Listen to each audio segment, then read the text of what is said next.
वज़ीर-ए-आज़म शहबाज शरीफ ने कहा है कि मुल्क को कौम की एक एक पाई का तहफ़्फ़ुज़ करेंगे। इनलैंड रेवेन्यू के अपीलेट ट्रिब्यूनल्स के उमूर पर जायजा इजलास में हुकाम को हिदायत की कि ना दहंदगान से टैक्स वसूल करें, ना कि गरीब अवाम पर टैक्स का मजीद बोझ डालें। वज़ीर-ए-आज़म शहबाज शरीफ ने कहा, मुल्क को कौम की एक एक पाई का तहफ़्फ़ुज़ करेंगे। इनलैंड रेवेन्यू के अपीलेट ट्रिब्यूनल्स के उमूर पर जायजा इजलास में हुकाम को उन्होंने हिदायत जारी की कि ना दहंदगान से टैक्स वसूल करें, ना कि गरीब अवाम पर टैक्स का मजीद बोझ डालें। इनलैंड रेवेन्यू के अपीलेट ट्रिब्यूनल्स के उमूर पर जायजा इजलास। वज़ीर-ए-आज़म ने अदालतों में रुकी हुई महसूलात के कानूनी मुकदमात को जल्द अज जल्द निपटाने की हिदायत कर दी। कहा, अपीलेट ट्रिब्यूनल्स इनलैंड रेवेन्यू में बैन अल-अक़वामी मयार की अफरादी कुव्वत को मुसाबकती तनख्वाहों, मरात और पेशा वराना टैलेंट की बुनियाद पर तैनात किया जाए।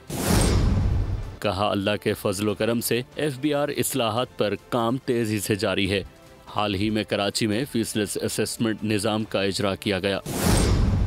जदीद खुदकार निज़ाम से करप्शन का खात्मा और कस्टम्स क्लियरेंस के लिए दरकार वक्त में खातिर खा कमी आई। मुल्क कौम की एक एक पाई का तहफ़्फ़ुज़ करेंगे।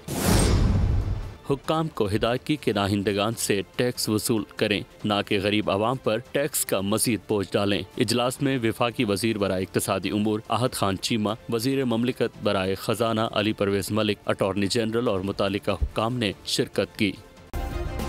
सब्सक्राइब करें और बेल दबाएं ताकि कोई खबर रह न जाए।